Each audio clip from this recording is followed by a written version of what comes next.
A really shocking discovery in Spalding County. A couple riding four-wheelers found human bones in a remote part of the woods. Christy Etheridge went out there to where the remains were found as investigators try to figure out who it could be. Right where the clearing meets the tall trees, that's the patch of wood where they were riding the ATVs when the girl saw what looked like a volleyball, but instead turned out to be a human skull. Very rarely is there an incident that occurs where you find something like this and it does turn out to be human. When officers started scouring the remote area in Spalding County, they found more. They were able to find the skull, a pelvis, a femur, a couple of other bones from the arms, and some vertebrae and some ribs. They also found some blue jeans and fragments of a t-shirt.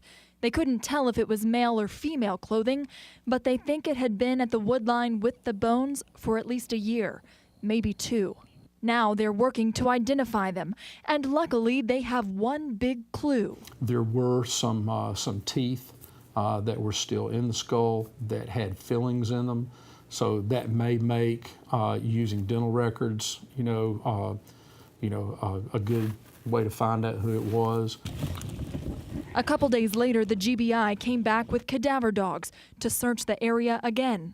The sheriff says at some points the brush was so thick, investigators had to bend down and crawl just to get to the remains. Right now, they don't suspect foul play, but they're not ruling anything out.